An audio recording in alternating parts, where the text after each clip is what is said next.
billahi minas shaytanir rajim. Bismillahirrahmanirrahim.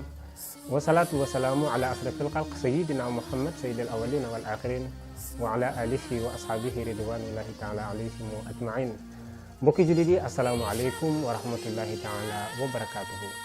Ñoo ngi leen di nuyu fii ci Àll bi TV mbokki jullit yëpp. Tey seen naafila ci guddi fukkeel bi ak juróom. Tey ñu indil leen juróom benn rakka bu nekk nga jàng ci Fatiha benn yoon, jàng Isa Dia Nasrullahi benn yoon, jàng Qul huwallahu ahad fanweeri yoon ak juróom. Tey li la indi seen naafila ci guddi fukkeel bi ak juróom benn rakka bu nekk nga jàng ci Fatiha benn yoon, Isa Dia Nasrullahi ba mu jeex benn yoon, Qul huwallahu ahad nga jàng ko fanweeri yoon ak juróom. Soo paree foofu nag nga ñaan fa jàmm, ñaan fa salaam, loo fa ñaan yàlla subhanahu wa taala dina ko jéggal. te leen indi seen naafila ci guddi fukkeel bi ak juróom, ànd ci ak Àll bi TV. Assalaamu aleykum wa rahmatullahi taala wa barakaatu.